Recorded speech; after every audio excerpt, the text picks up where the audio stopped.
aku alhamdulillah nih dapat kesempatan lagi untuk liputan adiknya 2PM. Masih tahun 2015. Saat itu ada fan meeting untuk pertama kalinya, yaitu GOT7. GOT7. Oh.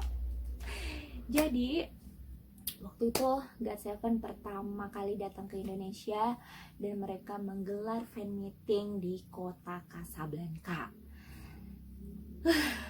Abis kakaknya adiknya. Ya, jadi saat itu aku ikut liputan GOT7 dan untungnya waktu itu ada konferensi pers juga sebelum acara fan meeting digelar. Jadi aku ikut konferensi persnya dulu tuh, ya seperti biasa konferensi pers. Ya kayak tadi yang aku udah ceritain, nanya-nanya soal kalau nanya itu ya paling nanya standar ya, kamu di Indonesia suka makanan apa, terus pengen liburan kemana aja di Indonesia, lalala gitu-gitu. Tapi kalau yang artisnya sendiri menyampaikan ya tentunya soal acara mereka, konser mereka, atau fan meeting mereka, atau album-album mereka gitu. Dan ada satu kejadian konferensi pers fan meeting GOT7 itu. Jadi media kan udah disuruh masuk, terus tiba-tiba aku ngeliat tuh kayak ada staff dari agensinya, ya mungkin staff dari JYP-nya itu ngobrol-ngobrol sama staff dari promotor. Mereka tuh nanya kayak yang itu nggak tahu sih, pokoknya mereka kayak nunjuk ke arah wartawan gitu. Dan akhirnya kamu tau nggak, ada 3 orang, kalau nggak salah waktu 3 orang wartawan yang dikeluarin dari arena konferensi pers. Karena apa? Karena mereka nggak bisa menunjukkan identitas mereka sebagai jurnalis. Dan parahnya itu bukan orang Indonesia, tapi itu orang Korea. 3 orang, cowok 1, cewek 2. Aku ingat banget tuh, cowok 1, cewek 2. Itu entah fansite, entah yang pura-pura jadi jurnalis, entah juga emang jurnalis tapi ngaku-ngaku jurnalis gitu. Nggak tahu, pokoknya si orang JYP itu kayak udah curiga gitu sama mereka, dan akhirnya mereka dikeluarin. Dan gitu isi ruangannya itu penuh banget. Aku aja nggak kebagian duduk, aku berdiri di samping-samping gitu deh, di tepi-tepi gitu. Sampai akhirnya GOT7 masuk, mereka pakai baju putih-putih juga, pakai jas putih-putih sama kayak 2PM. Wah, gila senyumnya Jin Young, oh my god. Wah, itu kayak aku yang pengen, wah Jin Young gitu, JB kayak gitu. Tapi hey, ingat, ini adalah konferensi pers, nggak bisa kayak gitu. Ya habis konferensi pers akhirnya kami semua ada dari promotornya yang bagian media gitu ya, yang ngurusin media untuk masuk ke venue dan naruh kita di tempat duduk ini buat media di sini duduknya gitu. Terus aku ya kayak oke, mulai sih kelihatan jelas gitu, bisa ngeliat. Dan akhirnya sambil nunggu mereka datang kan, garap-garap berita yang konferensi persnya gitu. Wah, seru banget deh. Ya tapi memang nggak ada interaksi sama idolnya, tapi kan kita bisa satu ruangan, bisa satu udara yang sama, menghirup udara yang sama dengan mereka. Itu kayak yang wow banget ngeliat mereka dari deket gitu kan. Itu jarang banget didapetin orang gitu. Oke, next. Itu kan 2015. Nah setelah GOT7 aku dapat kesempatan lagi untuk liput Red Velvet tahun 2017. Itu acara Seoul Talk Concert. Jadi kayak acara promosi pariwisatanya Seoul ke Indonesia gitu. Nah di situ Red Velvet nyanyi beberapa lagu dan main games. Ya udah, kami sebagai jurnalis juga meliput mereka nyanyi apa, main games apa, gimana mereka ekspresi mereka. gimana mereka ngobrol-ngobrolnya, menyapa fans atau gimana gitu. Ya cuma gitu doang sih. Saat itu nggak ada konferensi persnya seperti yang sebelum-sebelumnya aku ikuti. Jadi benar-benar cuma liput mereka tampil di acara itu, dan setelah itu ya selesai. Setelah itu ya udah nulis beritanya. Tapi ya senang banget sih bisa ngeliat langsung Irene, Wendy, Selgi, Joy sama Yeri secara langsung gitu di depan mata, dan wow mereka cantik banget. Dan mereka waktu itu pakai bajunya tuh lucu banget, pakai kemeja putih dan rok warna kayak seragam SMA gitu loh, rok pendek gitu, terus mereka ngedance pik pik pik gitu, Russian roulette dan itu wah itu bagus banget. Next, aku juga tahun 2018 mulai sering nih liputan konser K-pop, karena waktu itu aku dapat kesempatan buat ngisi des hiburan terutama K-pop.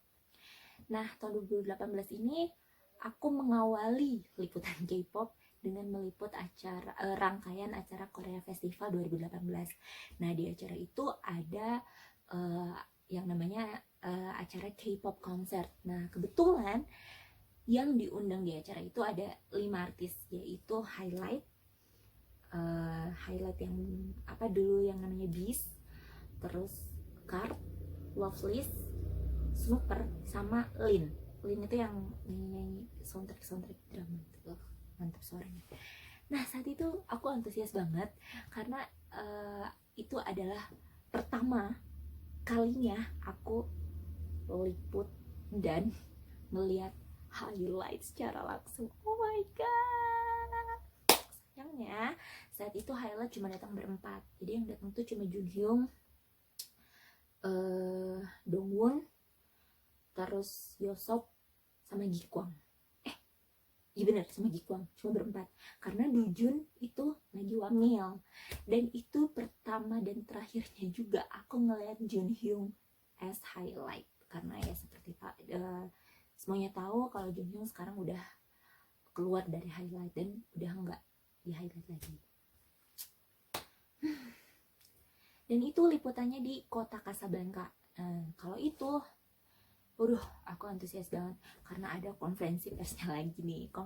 Konferensi pers itu udah paling wah banget karena kita di situ bisa beruntung ya, bisa tanya jawab dan bisa melihat artisnya lebih dekat lagi. Ya di situ sama seperti yang aku bilang tadi, beberapa pertanyaan sudah ditentukan dan mungkin agensinya, yaitu mungkin karena ketentuan dari agensi juga kali ya, supaya pertanyaannya nggak melebar kemana-mana, jadi ditentuin gitu. Dan yang nanya juga udah ditunjuk lah istilahnya, udah ditentuin siapa-siapa aja. Itu juga seneng sih, itu pertama kalinya aku lihat Card, juga pertama kali sih lihat semua artisnya, terus kayak yang wow, aku bisa ngeliat beberapa artis dalam satu waktu, dan aku ya senang mengerjakannya karena ya itu kesukaan aku juga gitu. Dan konsernya itu ya selayaknya konser ya, dan aku juga meliput dengan cara menulis, melihat mereka nyanyi lagu apa, berapa lagu, interaksinya gimana ya tulis. Oke, selanjutnya masih di tahun yang sama, aku juga liputan konser apa tuh namanya? Pokoknya itu konser charity Palu Sigi Donggala, yang waktu itu mereka di Palu Sigi Donggala itu ada kejadian bencana alam di sana, dan itu tuh kayak charity buat ngebantu warga-warga di sana yang jadi korban. Dan di konser itu artisnya ada beberapa, Card lagi, Golden Child, Donkeys, Purple Bag, sama Kite Band. Nah jadi saat itu Kite Band sama Purple Bag ini belum debut. Kayaknya si Kite Band sampai sekarang juga belum debut ya. Belum loh. Terus kalau Purple Bag kalau nggak salah udah debut kan. Nah jadi kojonya itu Card sama Golden Child. Dan Dongkis saat itu mereka, oh ya, saat itu Dongkis juga belum debut saat itu. Sekarang udah kan. Saat itu mereka nyanyiin lagu Yofi Nuno, Janji Suci. Mereka nyanyiin. Ya udah, akhirnya. Dan waktu itu nonton konsernya sambil nonton konser liputannya itu sambil ya seneng-seneng tapi sambil ya lalalala gitu, tapi sambil nyatet ini mereka nyanyi lagu apa, ini mereka nyanyi apa gitu. Sambil kayak gitu, kebayangkan ribetnya itu, aduh susah banget. Dan sambil mulai ngetik lead berita biar cepet, biar kerjaannya cepet kelar. Selanjutnya masih tahun 2018, aku juga berkesempatan liputan Donghae sama Eunhyuk Super Junior di acara ulang tahunnya Trans TV. Nah, jadi saat itu mereka berdua ini jadi bintang tamu di HUT-nya Trans TV. Itu di lapangan apa ya? Pokoknya yang di Tangsel deket BSD situ, pokoknya di situ. Dan aduh, liputan itu tuh kayak apa, udah di lapangan terbuka, udah banyak orang, pusing. Jadi sore-sore itu sama orang dari kru Trans TV itu udah kayak di handle gitu buat media yang mau liput acara itu, berangkat bareng dari Trans TV jam 4. Ya benar, jam 4. Nah, naik mobil Elf ke sana, ke Tangerang, ke Tangerang, kita naik mobil Elf menuju lokasi. Nyampe di sana kita registrasi dulu, kami registrasi dulu. Habis registrasi ya nanti tiap artisnya tampil, kita diajak ke depan panggung gitu untuk ngeliat. Nah saat itu kan artisnya banyak tuh, ada Armada, ada Slang, ada banyak banget deh pokoknya. Suju sama Slang cuy. Jadi saat itu aku kebetulan aku cuma ngambil Sujunya doang, aku cuma ngambil Donghae sama Eunhyuknya doang. Jadi aku ke depan panggung itu cuma saat Eunhyuk sama Donghae-nya tampil gitu. Dan itu saat mereka tampil, aku ke depan tuh sama beberapa wartawan yang juga emang ngeliput, ambil foto, ambil video, nyatet mereka ngomongin apa, nyatet mereka nyanyiin lagu apa. Terus karena di belakang kami tuh itu fans yang emang udah nunggu dari sore, yang udah opa yang udah bawa bawa segala macam lah, peralatan fangirl, bolak-balik lah, Suju tampil ke depan nyatet gini. Tapi ya tentu saja saat itu nggak mungkin kita ada interaksi sama mereka, nggak boleh. Nggak bisa. Kita tuh cuma sebatas ya kayak yang aku bilang tadi, sebatas liput apa yang mereka lakukan di panggung. Jadi ya bikin berita, bahan tulisan ya sebatas dari situ. Selanjutnya aku juga dapat kesempatan ketemu Itex Super Junior dengan sangat dekat. Jadi waktu itu aku ditugasin untuk liputan penandatanganan kerjasama antara SM Entertainment dengan Transmedia Corps. Wih, mantep jiwa nggak tuh? Mantep jiwa dong. Jadi saat itu ada bintang tamu yang datang. Ada pendiri dan pemilik SM Entertainment. Siapa lagi kalau bukan Bapak Lee Suman. Bapak Lee Suman, dan dia ngajak Itex Super Junior ke situ. Cocok meong. Dan saat itu juga sekaligus pengumuman Rosa Teocha, ya, penyanyi kita, diva kita yang terkenal dan mantap itu, jadi artis SM Entertainment dari Indonesia pertama. Wih, mantap Teocha. Nah terus saat itu juga ada pengumuman kalau Teocha ini mau kolaborasi sama Suju gitu. Masih ditunggu loh kolaborasinya sampai sekarang. Dan ya saat itu si Itek sama Teo Ocha tuh kayak jadi bintang tamu perwakilan artis SM-nya. Itek tuh sebagai perwakilan artis SM dari Korea dan Teo Ocha sebagai artis SM dari Indonesia, dan sekaligus artis Indonesia lah ya yang menjadi wakil gitu lah istilahnya. Dan itu liputannya tuh seru banget. Itu udah kayak liputan udah kayak seminar gitu loh. Enggak, maksudnya dari tata letak. Kami liputan di sebuah hotel pagi, aku ingat banget pagi-pagi tuh liputan di sebuah hotel dan ada panggung kecil gitu. Nah, kami semua duduk dan satu deret gitu sama Ituknya sama Isumannya gitu kan. Terus kayak yang pas Ituk datang tuh kayak wah, wah, kami pengen kayak begitu, tapi tentu saja tidak bisa. Tentu saja itu tidak bisa, guys. Dan sebenarnya waktu aku liputan itu aku nggak nyangka sih bakal ada Ituknya di situ, sama sekali gak nyangka. Jadi benar-benar pas lihat Ituknya tuh yang wah Ituk. Dan serunya itu selain liputan, selain meliput acara ya, maksudnya kita tuh semua foto-foto dan Ituk sempet selfie gitu. Dan parah banget, aku masuk Instagramnya Ituk pas dia yang sama Teo Ocha selfie gitu sama semuanya gitu dari atas panggung, dan aku masuk walaupun kelihatan cuma segini, tapi kayak wah seneng banget masuk Instagram Ituk. Oke, next. Aku juga liputan Just to Don't Focus on Me. Oke, waktu itu JB sama Yugyeon gelar fan meeting di BSD, di ICE BSD dengan MC-nya Bam Bam GOT7. Oke, Just to ini adalah unitnya dari GOT7. Jadi ya udah liputan Just to ya liputan aja kayak biasa.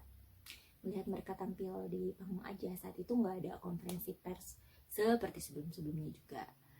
Begitupun dengan yang terakhir nih aku liput sebelum ada pandemi COVID-19, yaitu Running Man. Wah gila sih Running Man, wah itu keren banget. Itu juga sama, nggak ada konferensi pers, tapi bener-bener cuma liput gimana anak-anak Running Man tampil di Istora Senayan saat itu. Mereka nyanyi, mereka main games, dan wah itu sih keren banget. Aku secara fans setia Running Man sejak lama. Oke, teman-teman, mungkin cuma itu aja yang bisa aku ceritain. Meskipun tidak seseru mungkin tak seseru pengalaman-pengalaman orang lain, tapi buatku itu benar-benar pengalaman yang gak bisa dilupain banget. Dan itu juga pengalaman yang sangat berharga buatku. Intinya sih ya kalau liputan konser idol K-pop kayak gitu, kita lebih fokus ke gimana penampilan mereka di panggung, dan apa aja yang mereka lakukan di panggung. Kalau press conference itu sebenarnya ada yang menggelar, ada juga yang enggak, tapi sekarang kebanyakannya sih jarang ada press conference dibanding dulu ya. Jadi kita benar-benar liputannya itu apa yang tersaji di panggung saja, dan itu benar-benar